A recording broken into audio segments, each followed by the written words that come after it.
Okay, great. So it is Wednesday, the 16th, and we are back in Senate institutions. And now we are talking with folks from the Department of Fish and Wildlife about their capital projects. And for those of you who are looking at this and the capital bill, where are we? Section 9. Section 9. Yeah. Thank you. Right. Okay. Yes. And then Andrea Shortley, the commissioner, is here, Hi. who will Thank you. start us off. So Great. thank you for being here. Yeah, thanks for having us, and I'll introduce my staff for the record as well. Elizabeth Stratton, who is our business office director. I have Eric Palmer, who is the director of our fish division, and then Dylan Sickles, who's here as our fish culture program manager. Thank you. I will get there, but the majority of our capital bill requests end up in the fish culture program, and so having Dylan and Eric here will be really helpful. And if you want to talk just a little bit about what happened, the success that you've had with Yeah, the trout, sure. Lake Champlain, that's really cool. I mean, I can start right in on that. It's been really successful. This year was our final year of stocking lake trout into Lake Champlain after many decades of having a naturally breeding population in the lake. All the researchers and the scientists, staff discovered that there were actually now naturally breeding lake trout after an extensive stocking program. How many years were we stocking? So, Eric Palmer, Director of Fisheries. Yeah, the lake trout disappeared from Lake Champlain. Their native species there disappeared in the late 1800s. Stocking started in the 1950s and 60s and sort of piecemeal efforts. And then we got a cooperative salmon restoration plan with New York, Vermont, U.S. Fish and Wildlife Service that began in 1973. And it wasn't until just a few years ago that we started seeing wild lake trout in the lake. Oh my gosh. So decades of Boy. and then it evolved very rapidly Wow. to the point where we cut our stocking in a third and then in half, and then we eliminated it in the course of about 4 years because natural reproduction was coming on that quickly. That is amazing. Yeah. Thank you for your work and persistence, and thanks to the people before you who made that up. I'm open to your lamprey project as far as to keep them at bay, help some. Oh, it's vitally important. Without sea lamprey control, we would not have lake trout and landlocked salmon in Lake Champlain. So, yeah, that was a key. That the stocking started in 1973, and it was very quickly that we knew we needed to follow up with lamprey control, similar to what they do in the Great Lakes. Yeah, and it's just, it's a testament of great partnerships between state, federal partners and researchers. Yeah, UVM. UVM, it's a really great success story. So happy to start with that. So today I'll just run through, just give a real brief department overview. So I think I gave one last time I was in here, and then we'll go through our capital usage, and then our request summary for the next biennium. Just once again, the department of our mission is the conservation of fish, wildlife, plants, and their habitats for the people of Vermont. And we also endeavor to provide quality fish and wildlife based recreation and reaching Vermonters with the best possible information about those subjects. And we work in all sorts of different types of animals and fish. We work in habitats and natural communities, ranging from itty bitty bumblebees to moose and bears. And we serve all Vermonters. We serve anglers, hunters, and trappers, wildlife watchers, and I don't know why this is timing. Sorry, I think I hit some kind of timer on this. But anyways, we serve all Vermonters, serve communities and landowners, and take our job very seriously, working also providing all of these species here for future generations. The organization of our department, we're split up into 5 divisions. We have the administration division, which runs all of our hunting and fishing license sales, in addition to processing all of our grants that come through the office. The wildlife division is responsible for wildlife, and also our lands and habitat program falls within that division. Our fish division is home for our fish program, fish management. also fish culture, which we were just speaking about, and also runs our access area program. The warden service, we have about 42 wardens. They provide, of course, law enforcement, but also help serve biological functions, search and rescue, a variety of things, including animal cruelty at the moment.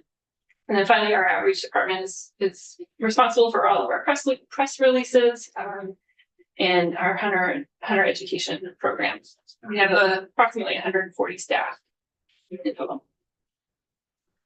So that just brings us to our capital projects. The fish and wildlife request is a little different than other departments in that we request funds for multiple projects under different categories instead of funds for large specific projects. The capital is an important part of our funding portfolio since we have so many assets to maintain. And it's helpful that our infrastructure projects are combined into a one-line capital bill because it provides some needed flexibility. We have 9 different residences that the department owns. Almost all of them are attached to our fish culture stations. So we have 3 different residences at Edweed, up in Grand Isle, 1 at Bald Hill, 2 in Salisbury, one in Bennington, and 1 at Sandbar, and 1 residence at Kehoe, just down in Castleton. We have approximately 196 different access areas around the state, and we work on those to provide ADA accessibility. We have 2 different conservation camps in the state with a number of buildings and facilities associated with those conservation camps. 1 in Woodbury. Oh, good. And I apologize. That's okay. What do you classify as an access area? It's any kind of area that allows public access into a water body. Okay. So like some of them are developed, like highly developed for motorboats and trailers. Some of them are just for people using like kayaks or canoes. Generally, sometimes there's fishing platforms or docks associated with those access areas. Is there anything else you'd like to add to this? No, that's a good overview. The 196 fund is mostly for these developed access areas that have like boat ramps and docks. And then we've got a lot of other land that we purchased to provide access that we don't count as our fishing access areas, just because people, like Andrea said, you park your car and walk down to the street. I had a question on that also, actually. There's a few access areas on the Connecticut River. Are those yours? I believe on the Vermont side. We own several of them. A few of them are owned by the power companies, and they're required to maintain them as part of their Okay, federal license to generate power. okay. All right, so I'll have some questions later, but about that. Okay. Great. And then, Did you have? I was just gonna say, my brother broke his leg at your camp. oh, well, I'm sorry. Which case? I don't remember which one. Yeah. It was the conservation, but Maybe the one at Buck Lake. maybe. And Woodbury.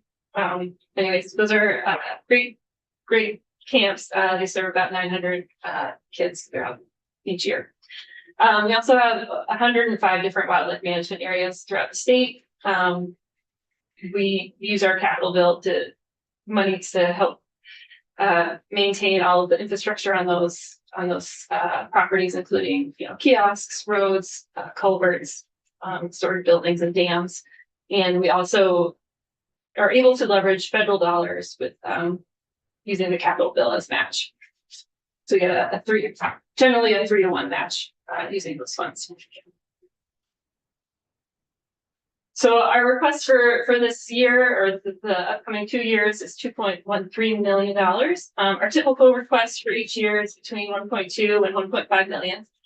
As I mentioned before, the lion's share of the request usually ends up in the fish culture program. And I'm sure we'll be talking about that in a little bit.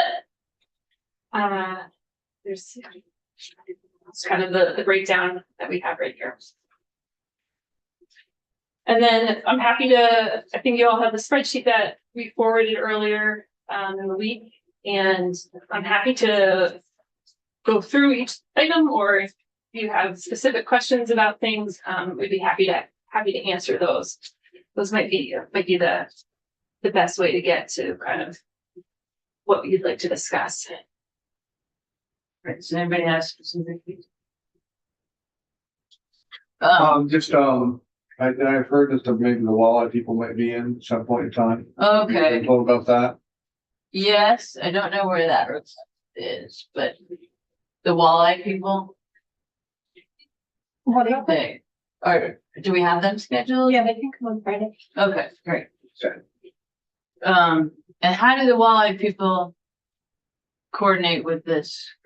I guess I'm gonna kick that to Eric, just his tenure is a lot longer than mine, so has more of a history with it.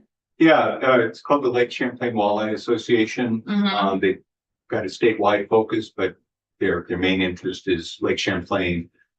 They came in years ago with their own request for funding through the legislature. I think they've been getting $50,000 a year, Biennium, I think it's 25,000. 25,000 for 2 years. Yeah. Okay. 25 each year Each year. for a total of 50 for the 2 years. Okay. And they've been getting that since the 1990s. And originally they were primarily using that money to maintain walleye ponds that we would provide the newly hatched fry into the ponds. They grow them up to fingerling size and we would help then stock out. In more recent years, they've been helping us with some of our walleye rearing by sending our staff to conferences that we couldn't otherwise afford, and by helping purchase some of the equipment for what we call intensive walleye culture. Instead of stocking them out in ponds now, we actually grow them up on artificial feed inside the hatchery. So it's been a real collaborative effort. They've been great partners. We've had difference of opinion occasionally, but by and large, it's been a great working relationship, and we support them continuing to get funding if the legislature so wishes. Okay. They're not in the governor's recommend, and I guess they typically are not. That's the thing. Okay. And then let's just update on Salisbury. Yeah, so Actually- we came in, in February, I think, this year to talk about our legislative report. And I think I brought up the idea that we're moving forward with kind of a department-wide financial restructuring and looking at our fish culture stations as a system is part of that restructuring.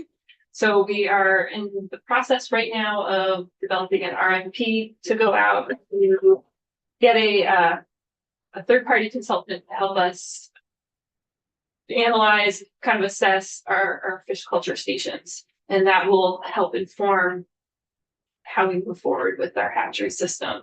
And so Salisbury is part of that.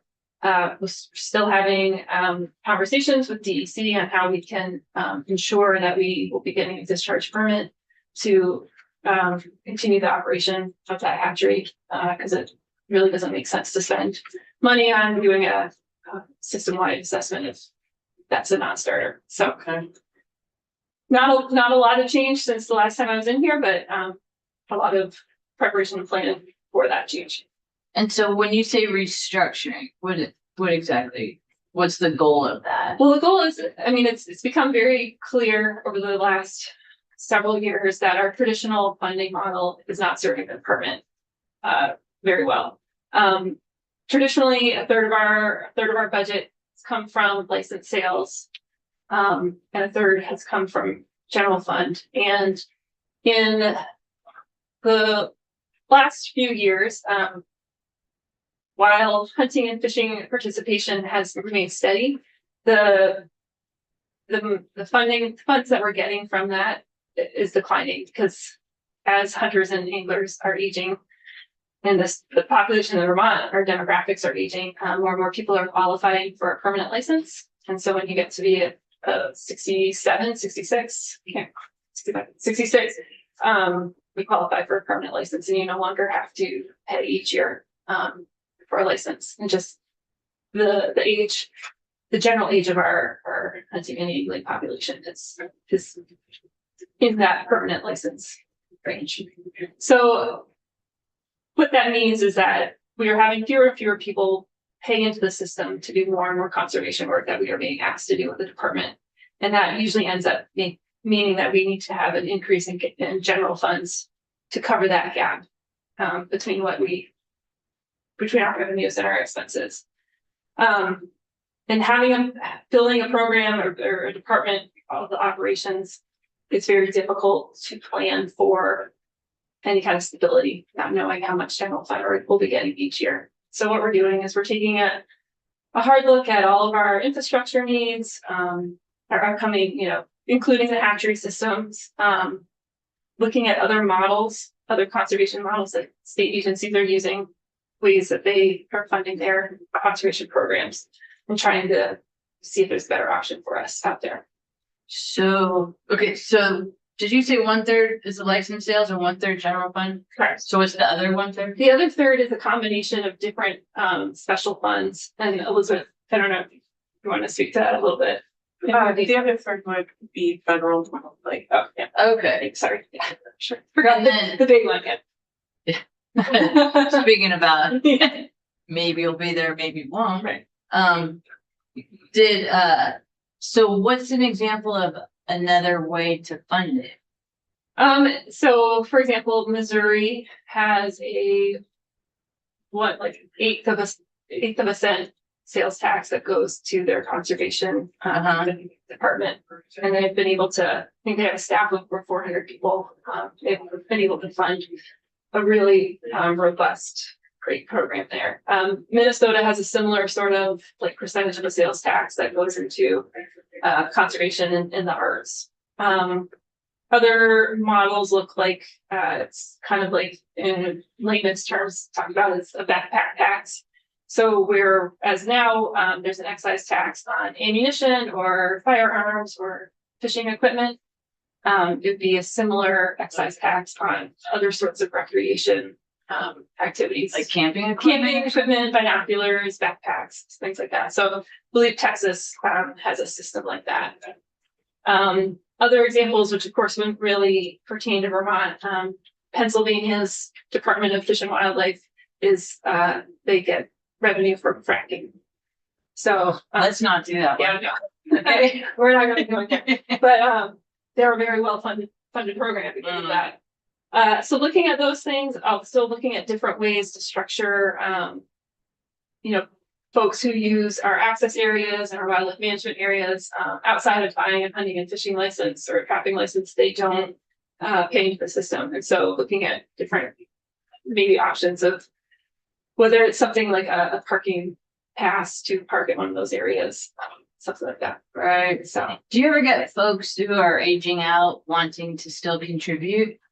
Because I would think if some of them, I mean, it's not enough to be a long-term source of revenue, but some of them I would think would want to. I think sometimes, yeah, it's probably fairly rare, but we do have a few folks who are interested in doing that, and they are able to do that if they choose. Okay. Interesting. Did you have a question? Yeah, so you mentioned that you're talking with DEC about the discharge stuff. Yeah. We've had them in here a couple times Mhm. to talk about clean water, their different programs, and they've mentioned those programs a couple times. So like they've pulled their side of it just a little bit. Can Okay. you talk a little bit more about your perspective on that, those conversations? I guess not knowing the details of what they mentioned in here, but they're. I'm trying to think of how to like say it kind of in a summary kind of way. But yeah, I think, I mean, if you have like some notes or something that you can send us, that works too. yeah, I could do that. Do we have some notes written up or? We've got notes from the last time we met with DEC technical staff. Yeah, That was a long time ago. okay. I'm not sure if we have anything more recent. Yeah, no, and it's, pardon me? Sorry. Are you talking about the 3 acre? No, talking about the 3 acre. No, just like what she said about meeting them to talk about the discharge permits for the. Right. Yeah, and so we're trying to, they're charged with upholding water quality standards and they take their job very seriously, and we're trying to see if we can get to some kind of compromise with the sister agency while, upholding the water quality, but also, allowing for a fish hatchery.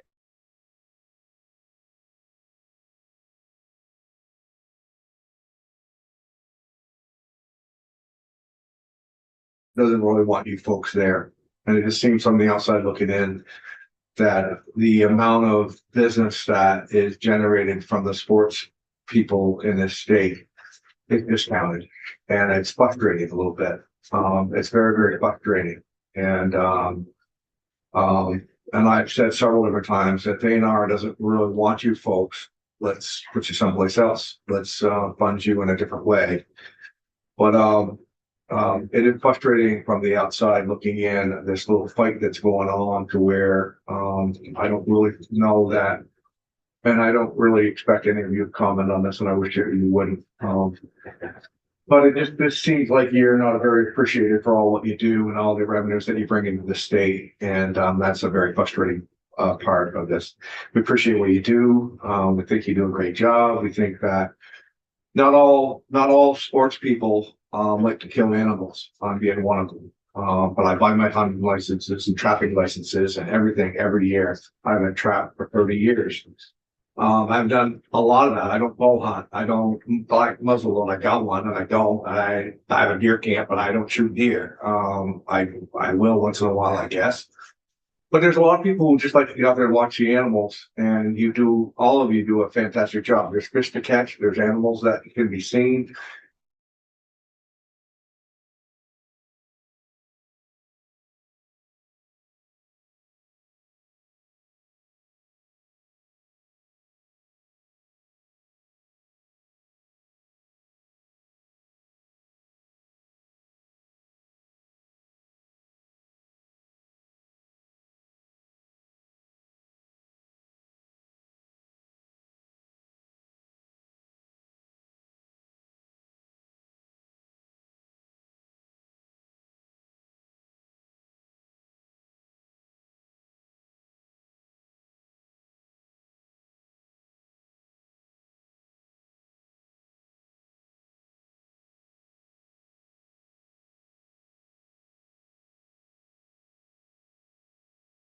And it's from, I believe, probably the Traditions Coalition where it was there.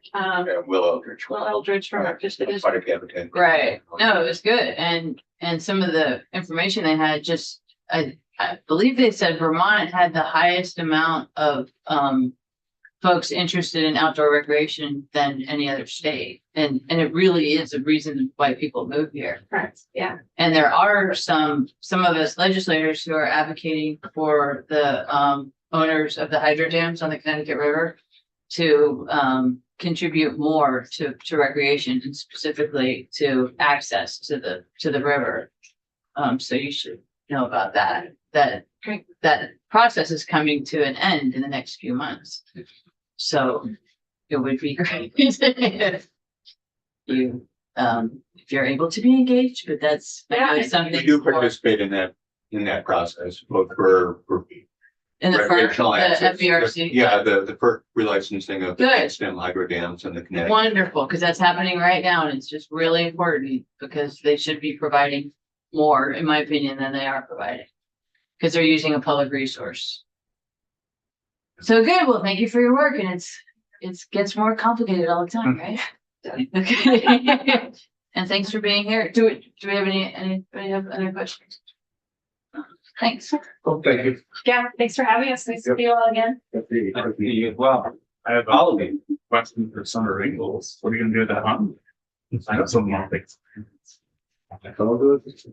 Did you see this? Oh, I never saw that. That's great.